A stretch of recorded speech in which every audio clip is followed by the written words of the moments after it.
Hello, it's 16th of January 2025. David Lynch is dead, and I am not. And I read the news today, and oh boy, all the bad news seems to be coming through my phone recently. In the past month, 3 people whose work I admire, and in one case, a person that I'm very privileged to call a friend, have died.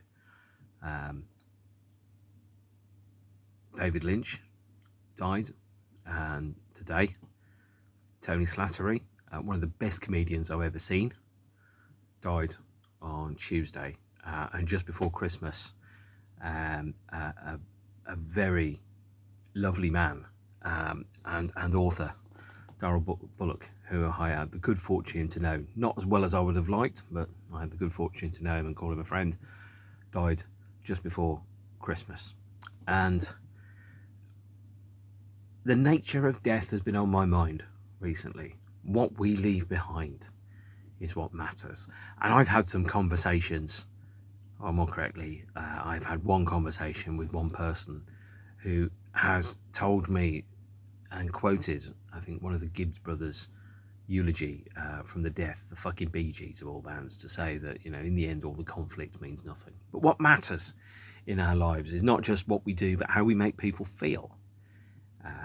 And what we bring to their lives is what they remember.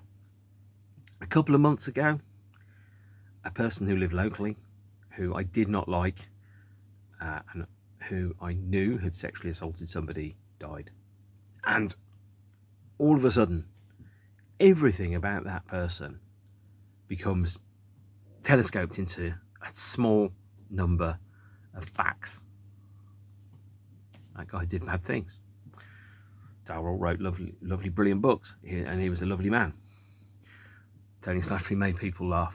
David Lynch changed the way that we see the world, and he was one of my favourite filmmakers. In fact, if I had to kind of think about who my 3 or 4 favourite filmmakers in the world have been, it would be Stanley Kubrick, it would be David Lynch, it would be Jonathan Glazer. Those would be the people whose projects I would run to watch because they are amazing. And David Lynch is dead, and I am not. And I always knew this would happen. Every time I look at my phone, I get this fear, this sense that the bad news is coming in, that I'm going to find out that yet another person I love or yet another person I care about has died. And I've buried a lot of friends over the past few years.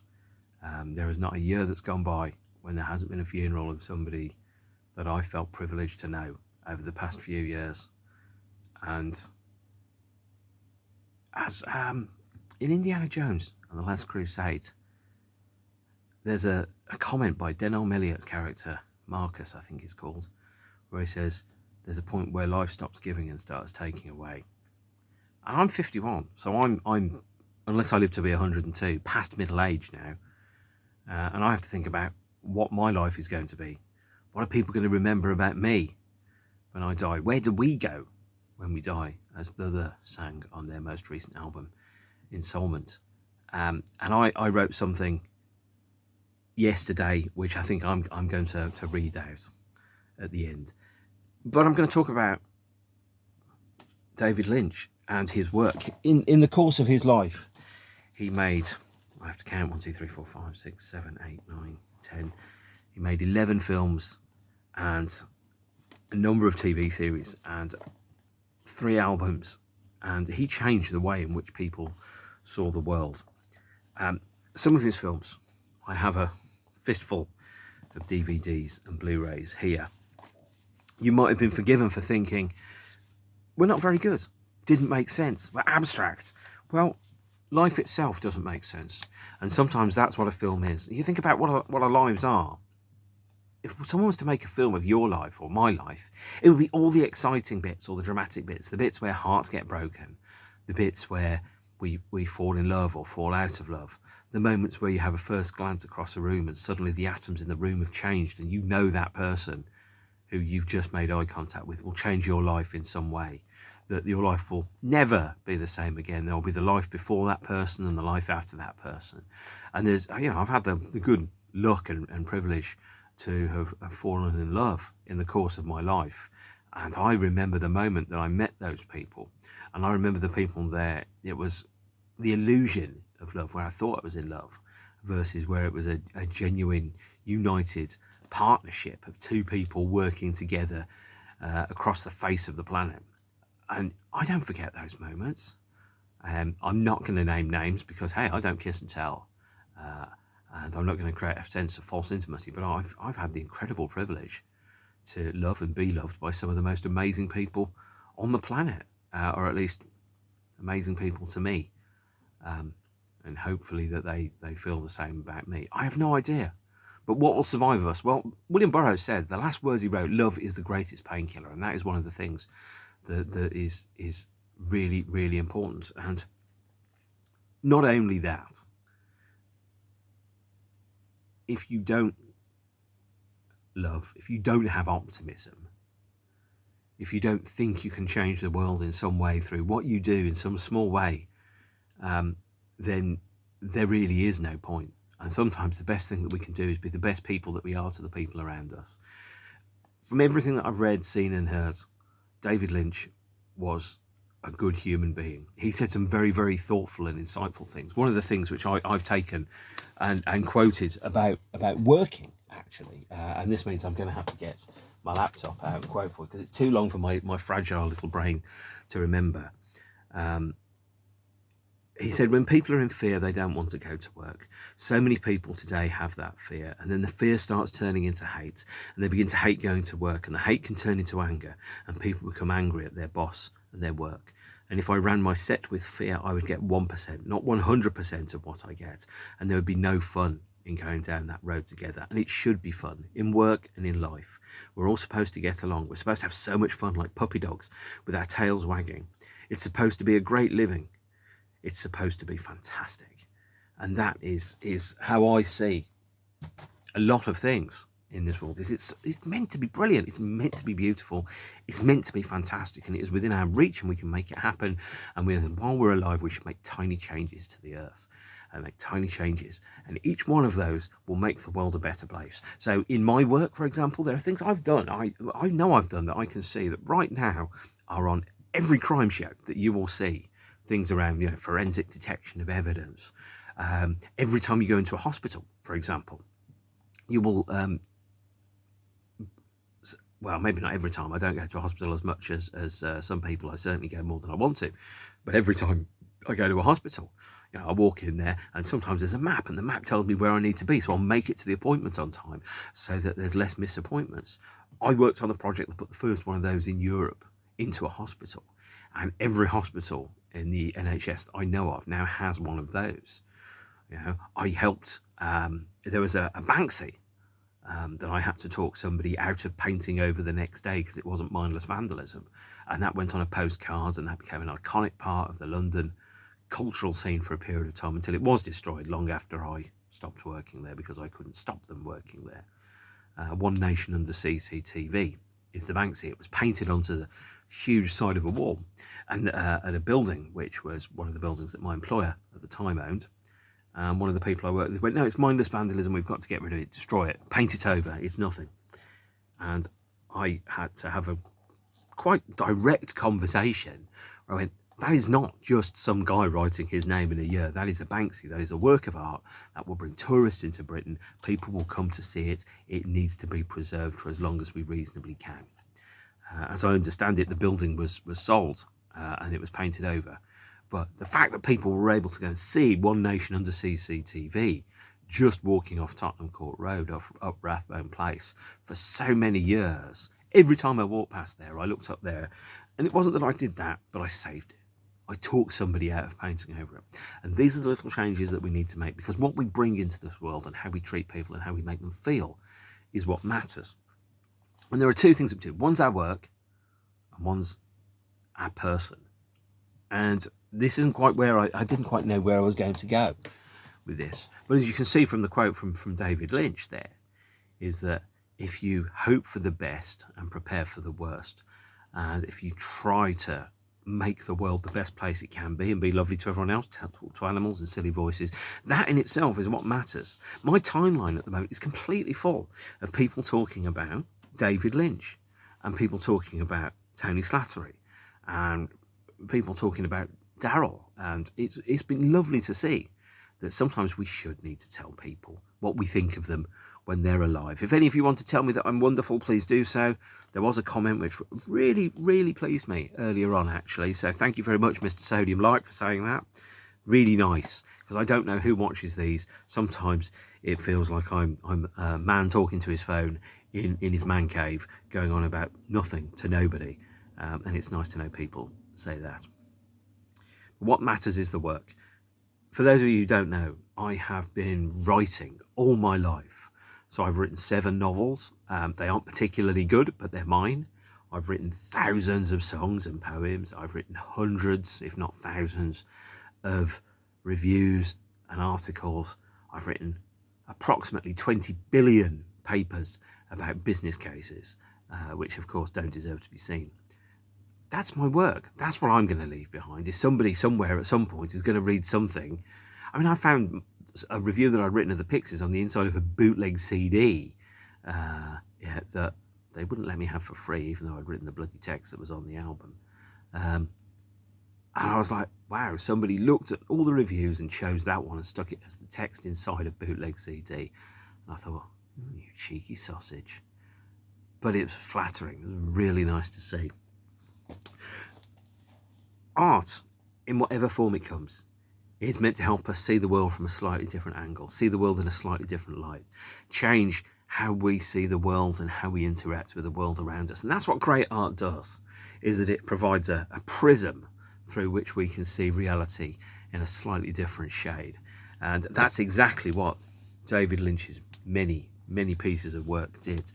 These were not films that were linear, they weren't literal, they weren't straightforward, they didn't necessarily always make sense. I watched them and sometimes I didn't know what I was watching, but life itself doesn't make sense. And as I said earlier, if you had a film of your life, it would only be the exciting bits, it wouldn't just be the boring bits, it wouldn't be the waiting for the 5:23 train, it wouldn't be the cooking your spaghetti and eating your lasagna, it would be the moments where you fall in love, it would be the moments where you walk across the room, where you say something, where somebody turns around. But each one of those moments, even the little people that we interact with, and I mean little in a, not in a pejorative sense, but the people that have little roles in our lives that we have maybe 1-2 interactions with, they'll remember how you treated them. There are people that I've spoken to twice that I won't forget because they were absolute arseholes. There were people that I've spoken to once who I remember because they were lovely.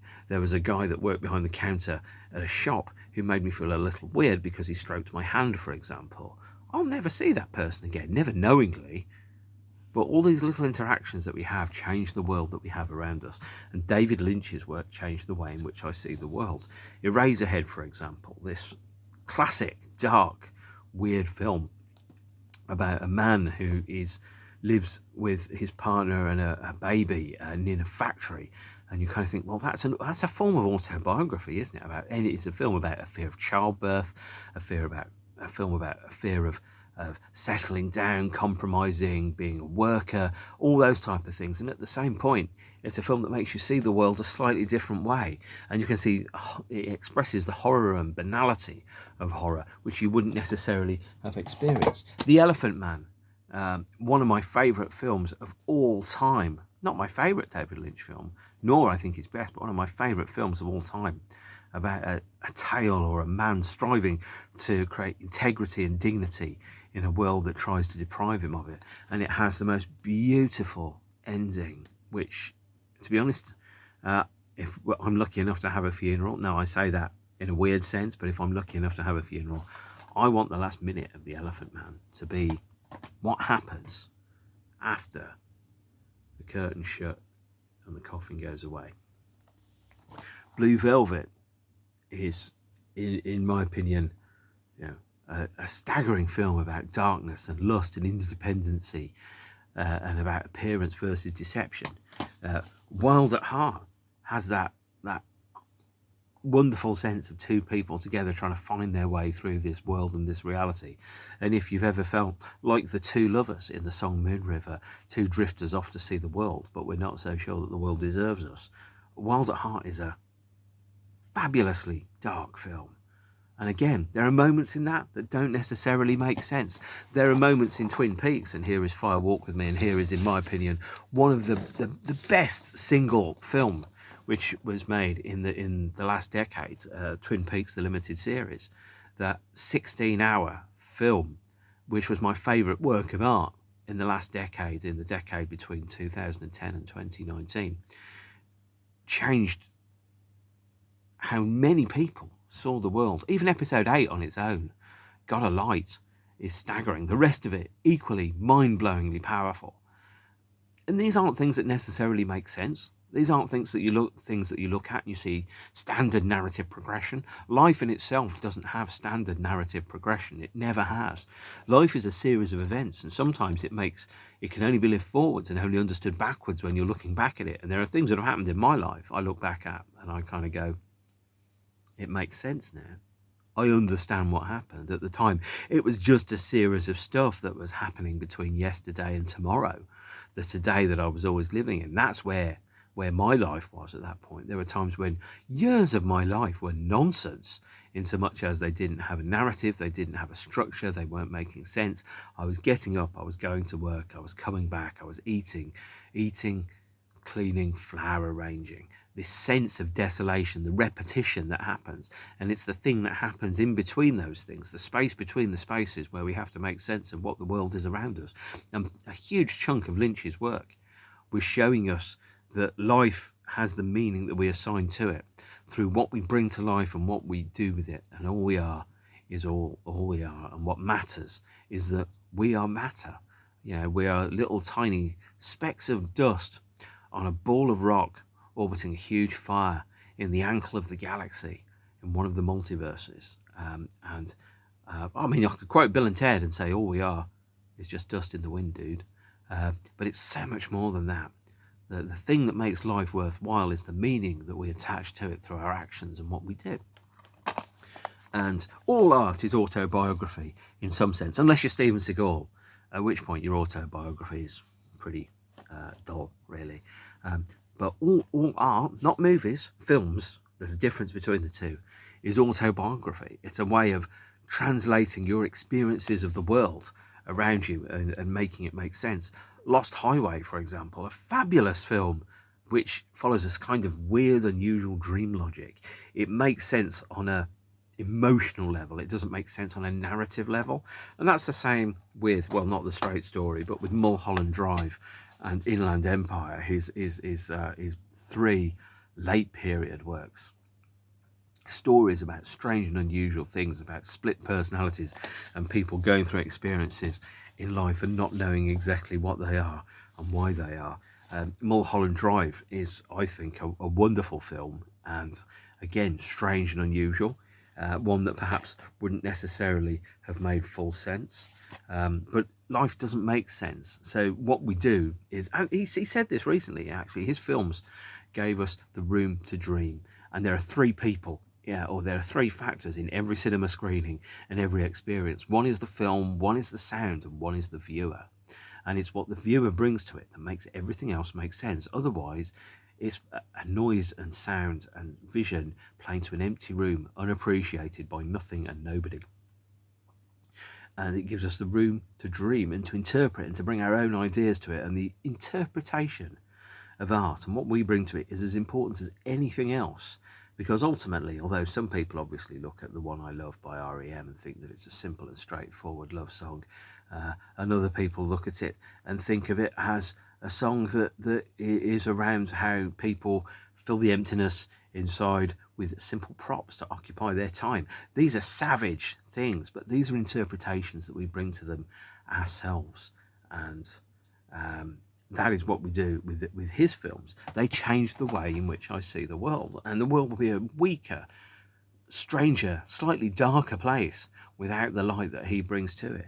And in Inland Empire, his last film, shot on digital video, hence there's no point buying a Blu-ray because it was shot on 480, by the way, is again a marvellous film. I'm not sure it makes sense, but it doesn't have to make sense. Life doesn't make sense. And of course, the American road trip in The Straight Story, kind of like the equivalent of Fear and Loathing in Las Vegas, if it was a pensioner driving a lawnmower across America. Equally beautiful, powerful, and meaningful. And all of these, every single one of them, I went into every single one of his films and I knew I was going on an experience. I knew I was going to come out of that experience, and I knew I was going to be different coming out of the other side of it. And none perhaps more so than, of course, the magnificent Dune, which is his most underrated and, I think, misinterpreted film, which is, again, a film about destiny and about power. And I think, although it's set inside the world of a classical science fiction adaptation, it's also about one of Maslow's hierarchy of needs, the one of self-actualization, becoming who you think you are. And of course, there's so much more to him than that. There was the rabbits and the stories, and there was the angry dog, and there was the music. There was the album by Julie Cruz, Floating into the Night, which contains one of the most beautiful songs I've ever heard, Mysteries of Love. And the albums that he made when he couldn't get funding for his films, the Crazy Clown Time.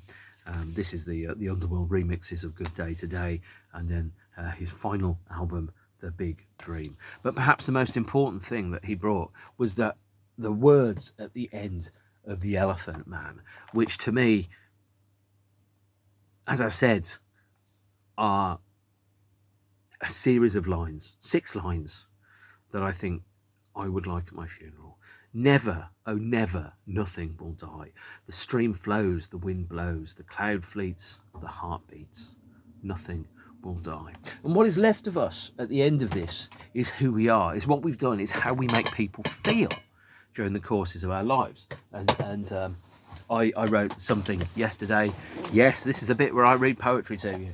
I wrote something yesterday, and I wanted to and it seemed relevant to bring it to you, is if a film is around light, and it's around projected light, and it's about how we turn sand into glass and how we turn light into pictures, but also around the lives that we have. And I think it goes, well, I've got it written down, so I'm going to read it to you. It was called Let There Be Light, and I wrote it yesterday after Daryl's funeral. Where do we go? We don't disappear. Something happens. You find out what is beyond fear. Nothing ever changes. Memories are made in the seconds that we spend. We're just atoms floating on a speck of dirt, orbiting a fire in the universe. The path we trod, the steps we took, the trail of crumbs that are our lives, that will survive. What matters? We are matter itself. The atoms, actions and feelings, the way we touched somebody else. The greatest moments of my life lie between your eyes. The love we made, the greatest gift you ever gave, was your heart, and the way you lit up the room goes with you where you go, and so it will never be dark. Let there be light. And as I've said, death has been on my mind a lot recently. People I didn't know and people I do know have died, and they'll continue to die. And every day my phone will bring more terrors, be it bad tweets, bad presidents, bad music, or bad news. The important thing is what we do with the time that we have here. And I think it's what matters is who we are and how we make people feel. And as David Lynch himself said, it's meant to be great living. It's meant to be a wonderful experience. I may be misquoting him there, but I can't go back and check the huge quote from LinkedIn, which I brought. So I'm going to go and check it again just before I say it. What he said was, it should be fun. In work and life, we're all supposed to get along. We're supposed to have so much fun, like puppy dogs with our tails wagging. It's supposed to be great living. It's supposed to be fantastic. So, David Lynch is dead, and we are not. And it is our job to make the best of life that we have. So, whilst that sounds very fatalistic, that isn't what I was expecting to talk about today. hopefully there'll be another one of these, because hopefully I'll wake up tomorrow and I'll go to work and I'll carry on like normal, knowing that in some way, in everything that we do, we'll make tiny changes to the earth. Well, that was quite maudlin, I think. But most of all, art changes the world. It changes how we see the world. And without art, the earth is just EH, isn't it? It's air. What's the point? Well, the point is to be excellent to each other, to quote Bill and Ted. And that's where I'm going to wrap up today. Not that he'll ever see it, but God damn it, I'll miss you. I'll miss you, Daryl, and I'll miss you, David, and I'll miss you, Tony. But we take the good that they brought into this world with us in what we do next. First star to the left, and straight on until morning. Star Trek has it. See you later. Bye.